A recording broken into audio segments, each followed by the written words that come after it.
আসসালামু আলাইকুম। সংবাদে আপনাদের সবাইকে স্বাগত জানাচ্ছি। আমি ফিরোজ তোহা। শুরুতেই আরবে কেবলস সংবাদ শিরোনাম। বাংলাদেশের সর্বশেষ গুরুত্বপূর্ণ আপডেট সংবাদে আপনাকে স্বাগত। শুরুতেই সংবাদ শিরোনাম, পরে বিস্তারিত। শুরুতেই জানিয়ে দিব, ঢাকা জেলা আওয়ামী লীগের কার্যালয়ে আগুন। আওয়ামী লীগ সরকার দীর্ঘ ১৬ বছর ধরে বাংলাদেশে অন্যায় নির্যাতন করে বাংলাদেশের মানুষকে এক ত্রাসের রাজত্ব কায়েম করতে এবং তাদের পদদলিত করেছে। এরই ধারাবাহিকতায় শেখ হাসিনা সরকার আজ তীব্র আন্দোলনের মুখে ভারতে পালিয়ে যেতে বাধ্য হয়েছে।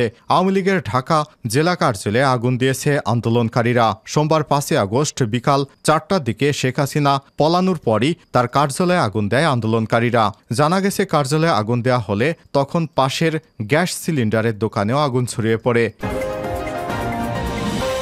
এরপর জানিয়ে দিব, নড়াইলে মাশরাফি বিন মুর্তেজার বাড়িতে হামলা, ভাঙচুর, লুটপাট। নড়াইলে মহিষখোলা এলাকায় জাতীয় সংসদের হুইপ মাশরাফি বিন মুর্তেজার বাড়িতে ভাঙচুর এবং লুটপাট চালানো হয়েছে। একই সময় আলাদাতপুর এলাকায় জেলা আওয়ামী লীগের সভাপতি এবং জেলা পরিষদ চেয়ারম্যান সুভাষ বোসের বাড়ি ও ভাঙচুর এবং অগ্নিসংযোগ করেছে আন্দোলনকারীরা। আর সোমবার ৫ আগস্ট বিকেলে শেখ হাসিনা পালানোর পর দফায় দফায় এসব হামলা এবং ভাঙচুর এবং আগুন দেওয়ার ঘটনা ঘটে। এ সময় মাশরাফিকে বাড়িতে পাওয়া যায়নি। এরপর জানিয়ে দিব, আন্দোলনকারীদের উদ্দেশ্যে আসিফ নজরুলের বার্তা। সেনাপ্রধানের সঙ্গে সাক্ষাতের পর ঢাকা বিশ্ববিদ্যালয়ের শিক্ষক আসিফ নজরুল এবং তার ফেসবুক লাইভ থেকে আন্দোলনকারীদের উদ্দেশ্যে বার্তা দিয়েছেন। সোমবার ৫ আগস্ট তিনি এই বার্তা প্রদান করেন। তিনি তার ফেসবুক লাইভে বলেন, আমার কাছে মনে হয়েছে আমাদের ছাত্র সমাজ এবং জনগণের যে আকাঙ্ক্ষা এবং প্রত্যাশা, সেনাপ্রধান সেটি বুঝতে পেরেছেন।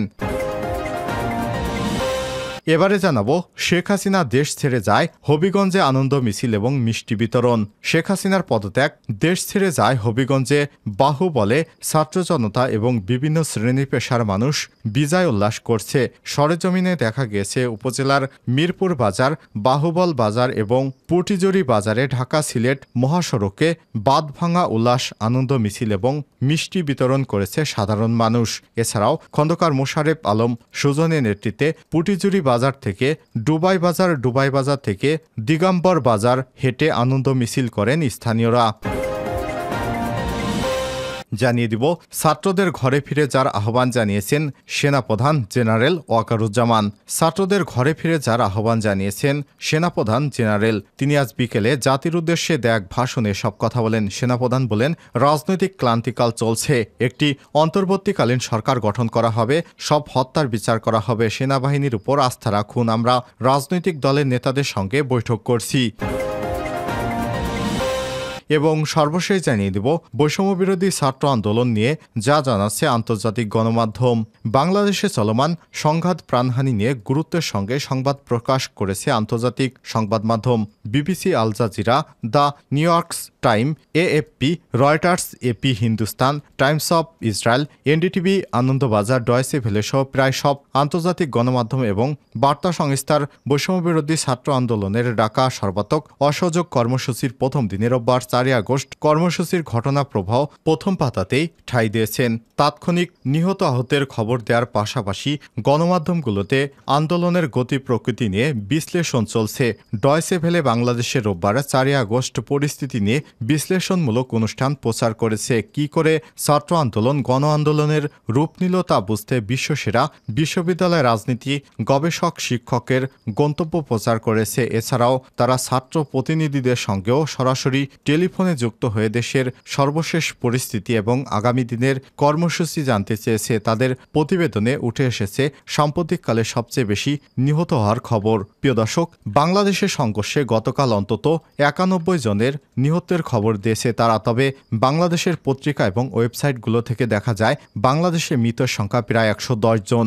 আর আজকের মৃতের সংখ্যা এখনও তালিকা হয়তো গণমাধ্যমে আসেনি। সর্বশেষ হাতে আসা খবর অনুযায়ী বিভিন্ন জায়গায় আমার ভাইদের উপর গুলি চালিয়েছে পুলিশ, কিন্তু তাদের মৃতের খবর এখনো আমাদের হাতে আসেনি। প্রিয় দর্শক, এতক্ষণ শুনছিলেন সংবাদ শিরোনাম, এবারে বিস্তারিত। তবে তার আগে বন্ধুরা অনুরোধ থাকবে সংবাদটিতে একটি লাইক দিন। আর বন্ধুরা, এই চ্যানেলে আপনি নতুন হয়ে থাকলে সংবাদটি দেখতে দেখতে চ্যানেলটি সাবস্ক্রাইব করে রাখুন। আর বন্ধুরা, কমেন্ট করে জানিয়ে দিন বিশ্বের কোন দেশ থেকে আপনি এই সংবাদটি দেখছেন এবং শুনছেন। কমেন্ট করে জানিয়ে দিন হাসিনা পদত্যাগে আপনার মূল্যবান মতামত। ঢাকা জেলা আওয়ামী লীগের কার্যালয়ে আগুন। আওয়ামী লীগের ঢাকা জেলা কার্যালয়ে আগুন দিয়েছে আন্দোলনকারীরা। সোমবার 5 আগস্ট বিকেল 4টার দিকে কার্যালয়ে আগুন দেন তারা। জানা গেছে, কার্যালয়ে আগুন দেওয়া হলে তখন পাশে গ্যাসের সিলিন্ডারের দোকানেও আগুন ছড়িয়ে পড়ে। এদিকে রাজধানীতে আওয়ামী লীগের সভাপতি শেখ হাসিনার কার্যালয়ে হামলা চালিয়েছে বিক্ষুব্ধ ছাত্র জনতা। সোমবার ধানমন্ডির 3/A-তে অবস্থিত কার্যালয়ে হামলা চালান তারা। জানা গেছে, কার্যালয়ে হামলার পর সেখানে আগুন লাগিয়ে দেয় তারা। এ সময় তারা বিভিন্ন স্লোগান দিতে থাকে। নড়াইলে মাশরাফির বাড়িতে ভাঙচুর, লুটপাট। নড়াইলে শহরের মহিষখোলা এলাকায় জাতীয় সংসদের হুইপ মাশরাফি বিন মুর্তজার বাড়িতে ভাঙচুর এবং লুটপাট চালানো হয়েছে। একই সময় আদালতপুর এলাকায় জেলা আওয়ামী লীগের সভাপতি এবং জেলা পরিষদের চেয়ারম্যান সুভাষ বোসের বাড়ি ভাঙচুর এবং অগ্নিসংযোগ করেছে দুর্বৃত্তরা। সোমবার 5 আগস্ট বিকেলে দফায় দফায় এসব হামলা এবং ভাঙচুর ও আগুন দেওয়া হয়। এছাড়াও পুরাতন বাস টার্মিনালে জেলা আওয়ামী লীগের কার্যালয়ে ভাঙচুর করে অগ্নিসংযোগ করে দুর্বৃত্তরা। আন্দোলনকারীদের উদ্দেশ্যে আসিফ নজরুলের বার্তা।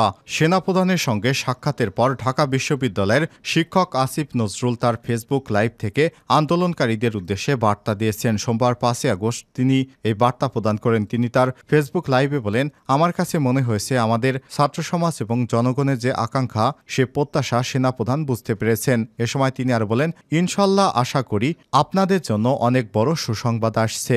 আমি শুধু আমার ছাত্র, আমার সন্তান সমতুল্য ছাত্র যারা আছে, তরুণ সমাজ, দেশের মানুষ, আপনাদের কাছে আমার আকুল অনুরোধ, আপনারা একটু ধৈর্য ধরুন, দেশের শান্তি শৃঙ্খলা বজায় রাখুন। ইনশাল্লাহ এখন থেকে আমরা সঠিক পথে অগ্রসর হব।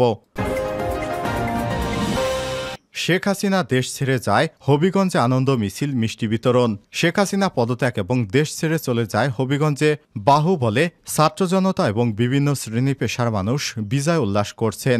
সরেজমিনে গিয়ে দেখা গিয়েছে উপজেলার মিরপুর বাজার, বাহুবল বাজার, পুটিজুরি বাজার, ঢাকা সিলেট মহাসড়কে বাঁধভাঙা উল্লাস আনন্দ মিছিল এবং মিষ্টি বিতরণ করছে সাধারণ মানুষ। এছাড়াও খন্দকার খোরশেদ আলম সুজনের নেতৃত্বে পুটিজুরি বাজার থেকে দুবাই বাজার, দুবাই বাজার থেকে দিগম্বর বাজার হেঁটে আনন্দ মিছিল করেন স্থানীয়রা। এ সময় ছাত্র জনতা খন্দকার খোরশেদ আলম সুজন বলেন, দীর্ঘদিন পরাধীনতার জিঞ্জিরে আবদ্ধ ছিল পুরো বাঙালি জাতি, আজ আমরা স্বাধীন হয়েছি। আনন্দ মিছিলে থাকা FR হারিস কান্নাকণ্ঠে বলেন, ৭১-এর স্বাধীনতা দেখিনি, আজ দেখে এবং মিছিল থেকে বুঝতে পারলাম স্বাধীনতা আসলে কি।